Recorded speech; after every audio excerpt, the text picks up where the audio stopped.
Nós vamos meditar na palavra de Deus. Eu gostaria que você abrisse comigo a sua Bíblia. No segundo livro de Samuel, no Antigo Testamento, nós ficaremos basicamente em dois capítulos. Capítulo 4 e o capítulo 9. Então seria muito importante você ficar com a sua Bíblia aberta no segundo livro de Samuel, no Antigo Testamento.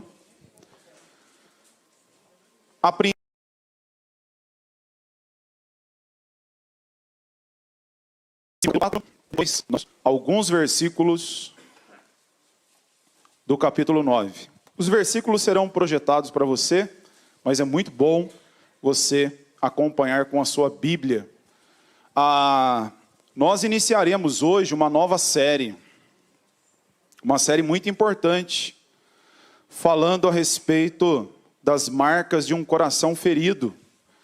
Porque todos nós que aqui estamos sujeitos a desencontros. E esses desencontros acabam ferindo o nosso coração de alguma maneira. Portanto, ao longo desse mês, eu creio que Deus irá trazer cura, restauração e alento ao nosso coração. Amém? Como o presbítero Márcio orou, pedindo para que Deus fale conosco nesse momento, então já vamos meditar nas Escrituras. Eu quero ler com você capítulo 4, versículo de número 4, a princípio. Porque, se você olhar um pouquinho para a projeção, nós vamos falar nessa manhã a respeito do trauma de Mefibosete. Esse homem viveu um grande trauma na sua vida. E ele vai nos ensinar hoje, de uma forma profunda, a respeito do trauma que ele vivenciou. Capítulo 4, versículo 4, assim nos diz: Jonatas, filho de Saul, tinha um filho aleijado dos pés. Era da idade de 5 anos, quando de Jezreel chegaram as notícias da morte de Saul e de Jonatas.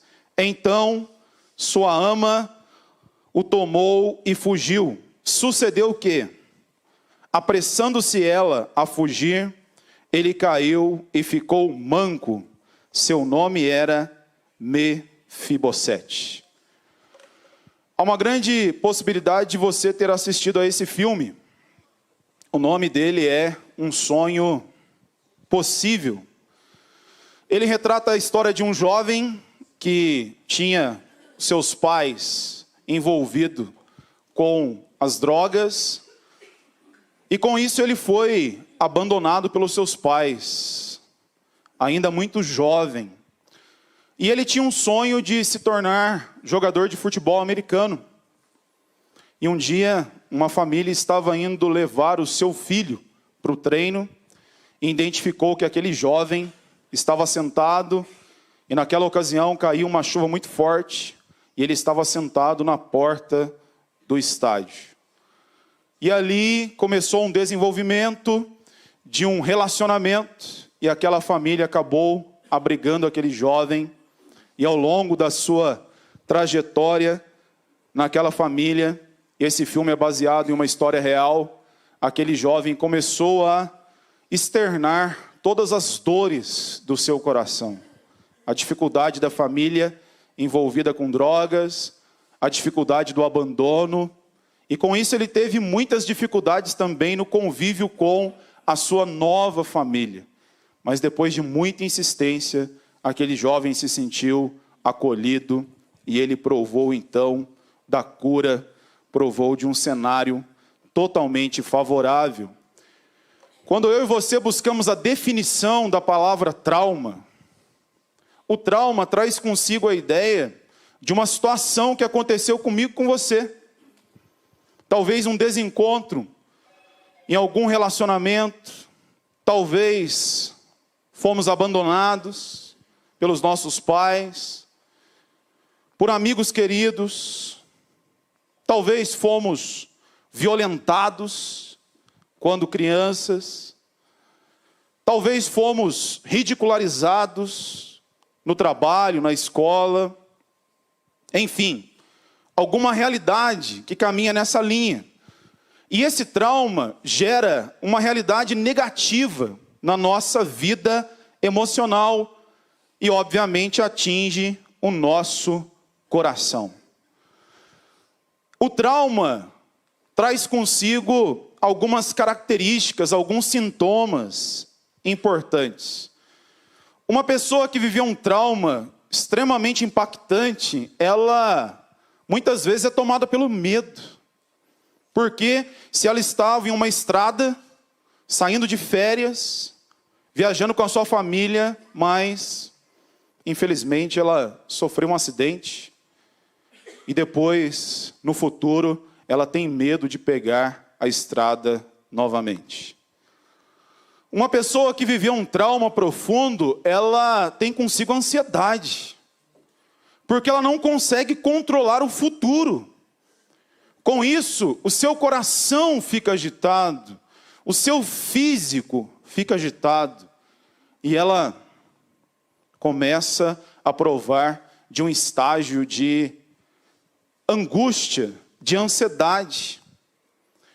Uma pessoa que tem um coração ferido é uma pessoa que pode cultivar um complexo de inferioridade. Você tem esse complexo? Você tem isso com você?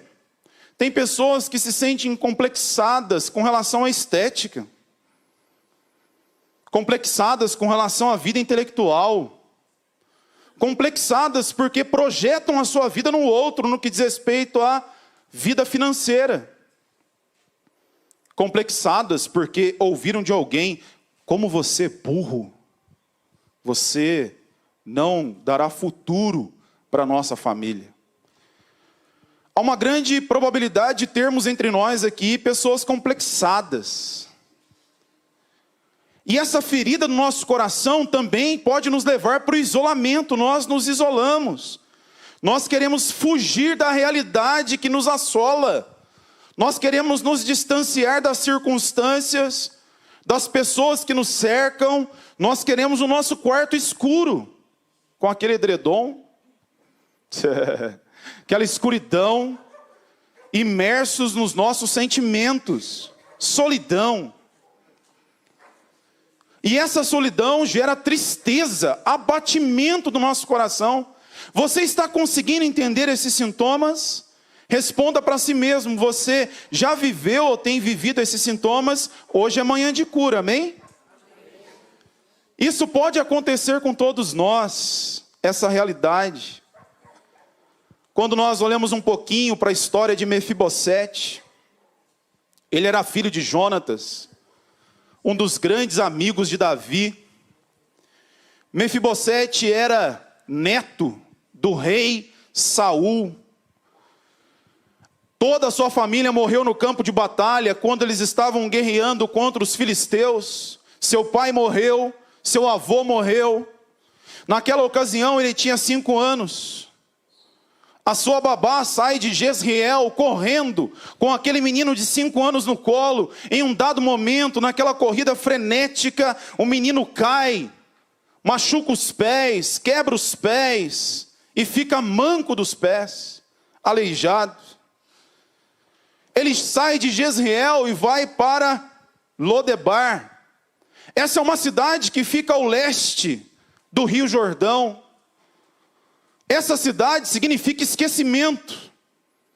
E ali ele vive como um foragido por um bom tempo, porque ele está fugindo ainda dos filisteus, porque havia uma promessa dizendo: se nós encontrarmos alguém da família de Jonatas, se nós encontrarmos alguém da família de Saul, esse alguém será morto.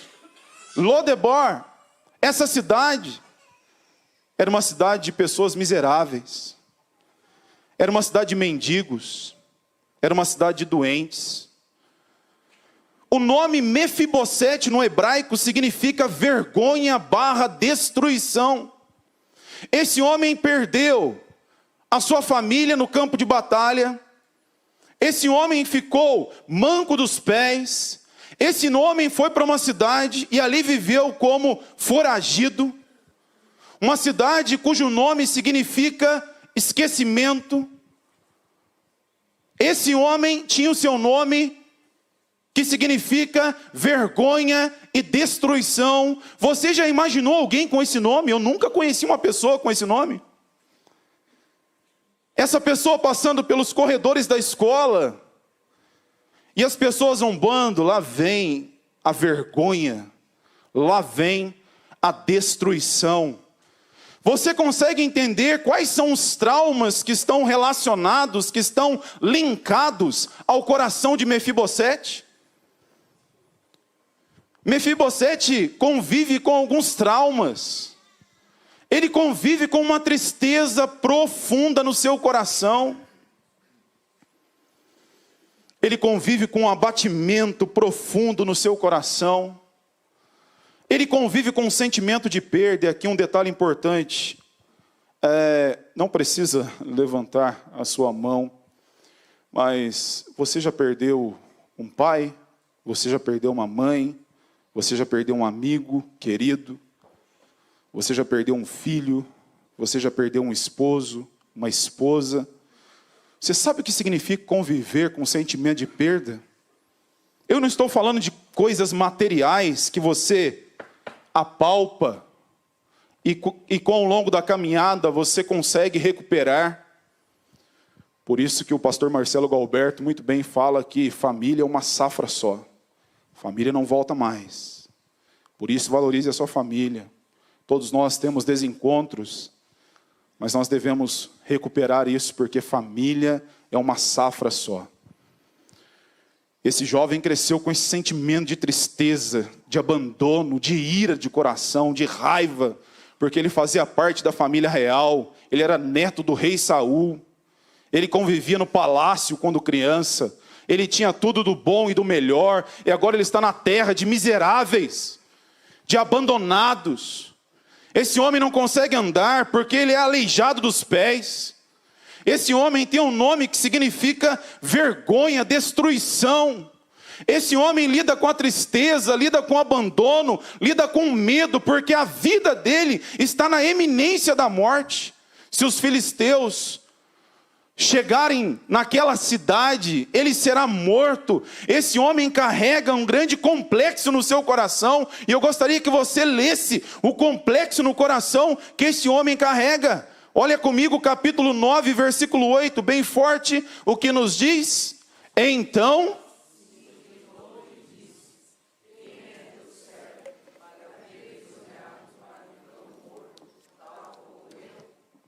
Esse homem se vê como um cão morto.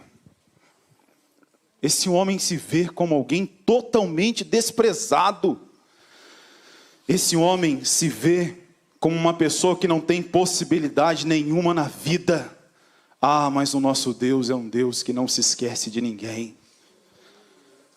A vida acontece, Davi assume o trono. Davi assume o trono de Israel, no lugar de Saul. Ele teve um grande desencontro com Saul, mas ele não teve nenhum desencontro com Jonatas. Saul arruma todo o cenário que ali estava acontecendo. Davi, obviamente, vai contra esse processo de Saul, ou seja, Davi arruma aquele cenário. E quando nós olhamos capítulo 9, versículo 3, nós começamos a identificar a sorte de Mefibosete mudando. Nós começamos a identificar a bondade do Senhor se dirigindo a ele. Eu quero ler para você capítulo 9, versículo 3. Assim nos diz: disse-lhe o rei: não há ainda alguém da casa de Saul, para que use eu da bondade de Deus para com ele? Então Ziba respondeu ao rei: ainda há um filho de Jonatas, aleijado de ambos os pés.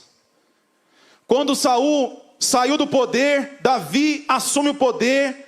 Davi chega para os seus ajudantes e pergunta a seguinte coisa: ainda há alguém da família de Jonatas, da família de Saul, para que eu restaure a sorte dessa pessoa? Porque Davi derrotou os inimigos, os filisteus, E Davi agora estava querendo restaurar a sorte daqueles que estavam foragidos. E a expressão que Davi usa é: eu quero usar da bondade de Deus para com ele. E isso tudo passa por uma amizade leal, e você conhece muito bem a história, eu nem quero me aprofundar nesse tópico, mas ao longo da trajetória, Davi teve uma amizade profunda com Jonatas, pai de Mefibosete. Jonatas ajudou Davi por diversas ocasiões, inclusive livrando Davi da morte, da perseguição de Saul. E agora, esse homem está estendendo a bondade de Deus, porque ele é rei, ele simboliza a presença do rei Jesus naquele lugar. Ou seja, a bondade de Jesus nunca nos abandona. Você crê nisso? Por mais que a nossa vida se encontre em um caos, por mais que o nosso passado seja marcado por realidades negativas, por traumas profundos, a bondade do Senhor está sempre conosco. Davi diz: há alguém que eu possa abençoar? Ziba, seu servo, diz: alguém. Esse homem é aleijado dos pés. Davi diz: eu quero encontrar esse homem. Jesus se move em direção aos doentes, todos aqueles que têm traumas no coração. Jesus se move em direção àquele que tem um coração ferido, aquele que foi, em um dado momento, passou por dificuldades tremendas. Se você olhar comigo, capítulo 9, versículo 36, que nós lemos, nos fala sobre isso. Jesus vê, Jesus se move, Jesus está atento àquela pessoa que está aflita e necessitada, como ovelha que não tem pastor, porque a simbologia aqui é: Davi é o rei, logo o Senhor Jesus é o nosso rei, e Ele está atento à nossa caminhada. Olha a expressão que o rei Davi cita, é a mesma expressão que nós temos no Salmo dele, o Salmo 23, que certamente é um dos mais conhecidos de toda a história da humanidade. Salmo 23, versículo 6, assim nos diz: bondade e misericórdia certamente me seguirão todos os dias da minha vida, e habitarei na casa do Senhor para todo o sempre. O mesmo Davi que provou da bondade de Deus, é o mesmo Davi que está externando a bondade de Deus. É o mesmo Davi que está se movendo em direção àquele que está em Lodebor, abandonado, com seu coração ferido. Meu irmão e minha irmã, eu gostaria que você guardasse isso no seu coração e não se esquecesse: a bondade de Deus para a sua vida. Deus é bom. Talvez você entrou aqui nessa manhã com seu coração ferido em decorrência de alguma situação específica. Mas a bondade de Deus é aquela que nos acompanha todos os dias ao longo da nossa vida. Bondade e misericórdia certamente me seguirão todos os dias da minha vida. E eu habitarei na casa do Senhor para todo o sempre. Há muitas pessoas feridas, há muitas pessoas sofrendo. Essa semana que passou, aconteceu uma situação que me impactou bastante. A minha esposa viu nas redes sociais a mensagem de uma pessoa dizendo que ela estava passando por um dia muito ruim e que ela gostaria de ir embora. E colocou essa mensagem com um fundo escuro, que ela não gostaria de terminar aquele dia. Essa pessoa não é da nossa igreja, mas é de uma das igrejas presbiterianas aqui da cidade. Liguei para ela, falei com ela, saindo do culto de quarta-feira aqui. E ela começou a chorar no telefone, copiosamente. E ela me disse: pastor, eu perdi minha mãe faz pouco tempo. Pastor, eu estou pensando em tirar a minha vida. Você consegue entender isso?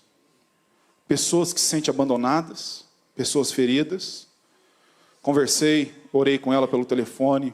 No dia seguinte ela me mandou um áudio de quase 3 minutos, dizendo que iria procurar um profissional, um psicólogo. Eu aconselhei, vai mesmo. Estou à disposição também. Procure o seu pastor, fale com ele, procure o psicólogo, procure mentores. Mas algo que essa pessoa me falou que me fez refletir foi: eu moro sozinho aqui em Tatuí, depois que eu perdi a minha mãe, e eu estou me sentindo abandonado, por mais que essa pessoa esteja com outras pessoas ao lado dela. Mas a bondade de Deus para essa pessoa, em nome de Jesus. Em nome de Jesus, a bondade de Deus. Meu irmão e minha irmã, o tempo de Deus não falha. O tempo de Deus não falha. Você pode ler para você participar? Leia comigo aí, bem forte. O tempo de Deus, capítulo 9, versículo 7 do segundo livro de Samuel, que nos diz aí: então...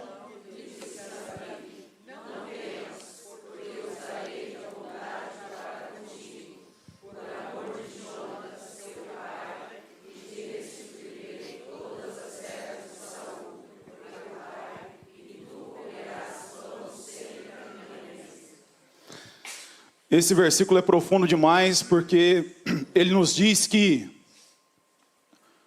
Davi iria restituir Mefibosete. Agora, a palavra de Deus não especifica o tempo, né? Só nos diz que com 5 anos ele fugiu da sua terra natal, caiu do colo da empregada, que queria ajudá-lo, ficou manco dos pés. Mas a palavra de Deus não especifica o tempo exato em que Davi restituiu tudo aquilo que ele tinha perdido, materialmente, porque as realidades humanas ele não conseguiu, é óbvio. Mas o texto nos diz a respeito do tempo de Deus. Eu e você, às vezes, temos aquele ledo engano, né? Que nos faz acreditar que Deus se esqueceu das nossas vidas. Muitas vezes eu e você pensamos que Deus se esqueceu. Nós estamos passando por uma dificuldade, seja ela qual for, Deus se esqueceu. Deus não se esqueceu de Mefibosete, assim como Ele não se esqueceu de mim e de você. Ou seja, Ele nos vê, Ele nos escuta, e Ele age a nosso favor. A palavra de Deus está repleta de ensinamentos que falam sobre isso, de um Deus que nos enxerga. E a palavra de Deus também nos fala a respeito de um tempo específico. Certamente você já leu Eclesiastes, capítulo 3, versículo 1, que nos diz que há tempo para todas as coisas debaixo do céu. Tudo tem início, meio e fim. Toda tempestade tem início, meio e fim. Nós cremos em um Deus que no tempo dele, no kairós de Deus, Ele é o alfa, o ômega, o início, o meio e fim. Ele detém todo o poder, toda a soberania. Tudo se encontra nas mãos dele. E no tempo dele, Ele irá nos abençoar. Enquanto isso, durante esse processo, nós devemos nos aproximar do Senhor. Meu irmão e minha irmã, Deus está falando com você nesse momento. Continue perseverando, continue na minha presença. Continue comigo. Um dos textos mais lindos que nós lemos, se você não conhece, anota aí. Hebreus capítulo 4, versículo 16 nos diz: evidentemente, Ele não socorre a anjos, mas socorre a descendência de Abraão. Nós somos a descendência de Abraão. Abraão é o nosso pai na fé. Logo nós somos socorridos por Deus. Então que caia por terra esse sentimento das trevas, que muitas vezes passa pela minha mente e pela sua mente, cai para o nosso coração, dizendo que nós fomos esquecidos. Nós nunca seremos esquecidos.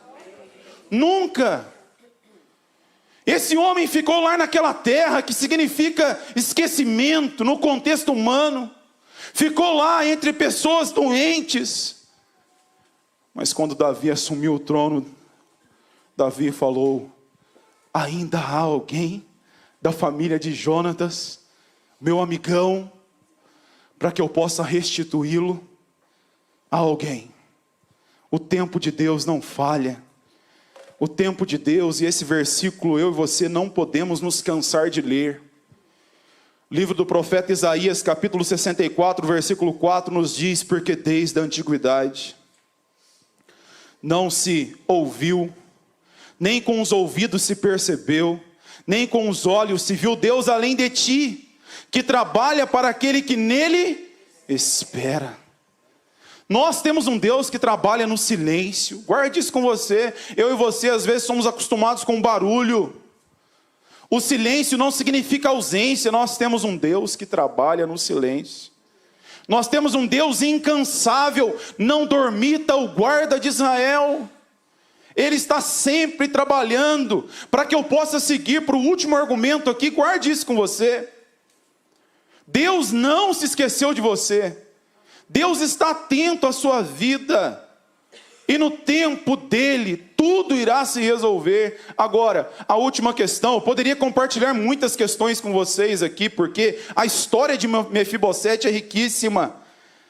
Mas a última questão remonta para mim e para você a mesa. Olha comigo aí, capítulo 9, versículo 11, que assim nos diz, nos fala a respeito que na mesa do Senhor, na mesa do rei, nós temos cura. Comeu Mefibosete a mesa de Davi, como um dos seus filhos. Aleluia. Comeu Mefibosete a mesa do rei, como um dos seus filhos. Detalhe, ele era manco dos pés. Vou te explicar isso e nunca mais se esqueça, hein? Na cultura veterotestamentária, um manco, um aleijado dos pés, nunca podia se assentar à mesa do rei. Porque era sinônimo de impureza, era sinônimo de pecado. Na cultura que nós vivemos hoje, na cultura da palavra de Deus, quando o Senhor Jesus se movia em direção aos pecadores, que a sociedade excluía, não significa que o Senhor Jesus não quer transformação. A cultura que muitas pessoas estão pregando hoje aí, é uma cultura perigosa, pecaminosa. Venha como você está, e depois prova da cura, da transformação, porque a conversão é diária. Tem pessoas que frequentam uma igreja como a nossa há anos e continuam fofocando do mesmo jeito. Tem pessoas que frequentam uma igreja como a nossa há anos e continuam difamando do mesmo jeito. Tem pessoas que frequentam uma igreja como a nossa e continuam mergulhados no cenário de religiosidade até hoje. Mas o dedo que aponta é o dedo da religiosidade vazia. Não da religiosidade bíblica. Porque o texto nos diz que o rei Davi chama Mefibosete. E aquele homem agora passa a comer à mesa com ele todos os dias, como um filho. É essa a configuração da mesa. Eu e você não temos méritos nenhum, ou temos méritos? Nós não temos. Mas estamos nessa mesa pela graça e pela misericórdia do Senhor, a lugar, a mesa do rei. E na mesa do rei nós somos curados. Na mesa do rei aquele que era drogado é transformado. Na mesa do rei aquele que era adúltero é transformado. Na mesa do rei aquele que tinha dificuldades na área sexual é transformado. Você crê ou não crê nisso? É a mesa do rei. A mesa do rei é a cura para o nosso coração, para as nossas feridas, para os nossos traumas, para os nossos pecados. Agora, detalhe, a mesa do rei, na presença do Senhor Jesus, os aleijados são abençoados, são curados e transformados. Você conhece, já citou, já falou esse versículo muitas vezes. Mateus capítulo 9, versículo 12, o próprio Senhor Jesus dizendo: eu vim para aqueles que se encontram o quê? Aleijados, doentes, debilitados, fracos. Agora qual fraqueza? Temos várias. A mesa do rei, eu e você somos curados e somos transformados. A mesa do rei, a paz, a alegria, o amor, a bondade. A mesa do rei. Você já imaginou Mefibosete se assentando à mesa do rei depois que saiu de uma cidade que chamava Esquecimento? E o texto bíblico diz que ele comeu todos os dias como um dos filhos de Davi. Davi restituiu a sua riqueza. Aquele homem estava sentado à mesa, teve a sua dignidade devolvida, teve a sua vida colocada no caminho correto. Eu estou lendo um livro que tem me impactado muito. Esse livro nos fala a respeito de uma vida espiritual saudável. O pastor Peter, entre muitas coisas que ele nos ensina nesse livro, eu selecionei 2 aqui para você olhar comigo. Doentes emocionais não têm reservas físicas e espirituais para suportar as demandas do dia a dia. Por isso, necessitam de mentores que lhes ajudarão a encontrar o caminho da cura e da restauração. Mefibosete precisou de um mentor. Aquele homem estava fisicamente fraco, emocionalmente fraco. A questão espiritual nós não conseguimos identificar. Seria leviano da minha parte dizer que ele estava fraco no contexto espiritual, porque o texto não diz. Mas aquele homem estava com o seu coração tomado pelo trauma. Aquele homem necessitava de um mentor. Posso falar uma coisa para você aqui, que óbvio inclui a minha vida? Todos nós precisamos de mentores. Se você não tem um mentor, um homem de Deus, uma mulher de Deus, que vai te ajudar, toma cuidado com isso, porque você e eu podemos estar no caminho errado. A palavra de Deus fala sobre isso, que nós devemos orar uns pelos outros. E quando nós oramos uns pelos outros, nós somos o quê? Curados. Tiago capítulo 5, versículo 16. E pessoas doentes emocionais não têm reservas. Todos nós temos doenças emocionais. Tem profissionais da área aqui que poderiam falar muito melhor do que eu.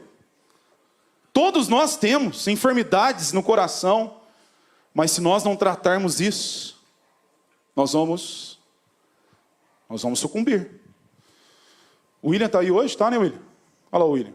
Eu me lembro de uma situação, quando eu tive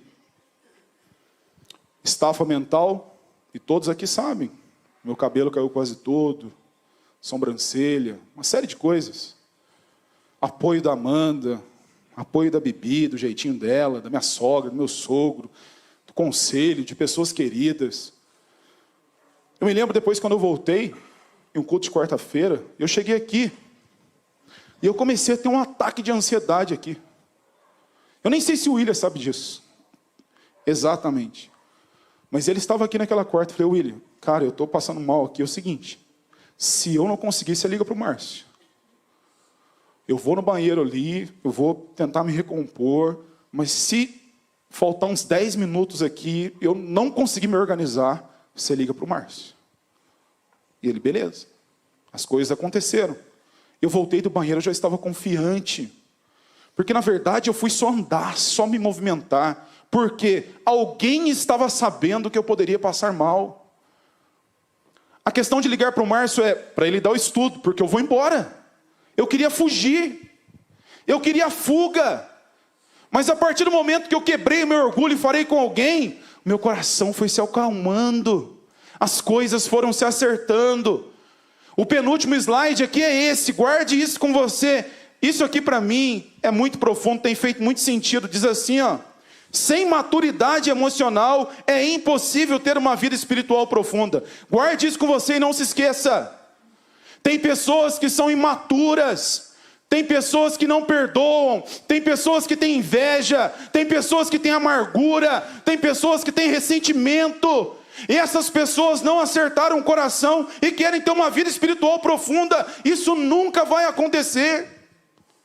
Porque sem maturidade emocional não há vida espiritual profunda. Nós não podemos inverter os papéis. Nós precisamos provar de cura. Vamos sofrer ainda com os insights. Vamos sofrer ainda com os gatilhos. Vamos sofrer. Mas nós estamos caminhando para a cura, para a restauração. Deus irá transformar o nosso coração, nos dará um novo sentido. Vamos amadurecer. É momento de maturidade. Nós não somos meninos na fé mais. É tempo de maturidade, para que possamos provar de uma vida espiritual profunda. Amém? Concluindo aqui a nossa mensagem de hoje, eu gostaria que você levasse para sua casa essas verdades. Bondade. Davi falou, eu quero usar de bondade de Deus. Graça. graça para restaurar aquele que estava perdido. Mesa, local de intimidade, de comunhão, para trazer novamente o necessitado, para que ele prove de cura e de restauração. E a cura que vem do Senhor, essa cura que de fato todos nós aqui precisamos, dessa cura, dessa transformação que vem do alto. Eu quero chamar os irmãos da música aqui, e eu gostaria muito que você se colocasse em pé. Enquanto os nossos irmãos se dirigem aqui, por favor, se coloquem em pé.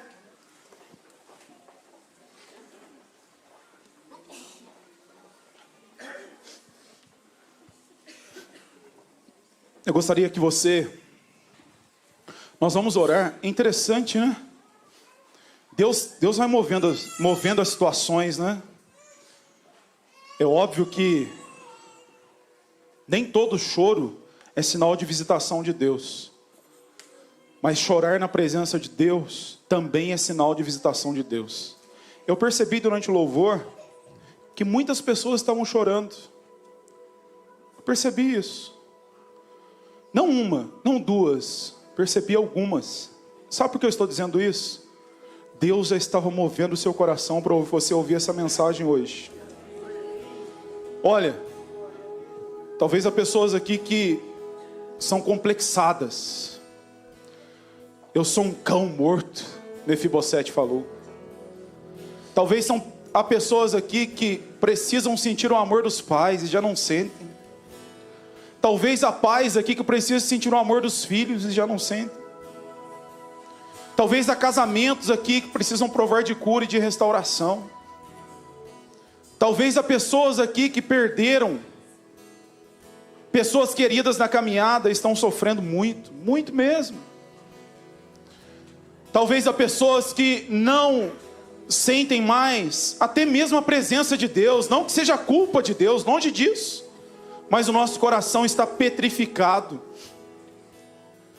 Eu queria orar com você nessa manhã, e eu creio que o Espírito Santo de Deus vai se mover para a gente provar de cura. Feche os seus olhos aí. Se tem alguém que necessita, vem à frente. Faz tempo que nós não fazemos isso. Não significa que nós somos melhores ou piores do que ninguém, longe disso. Nós vamos cantar essa última canção, e se você deseja receber uma oração específica, nós vamos interceder. Cante com fé, e depois vem aqui à frente, você que necessita de um mover de Deus nesse sentido. Cante sobre a cura de Deus, Ele é a cura para as nossas vidas.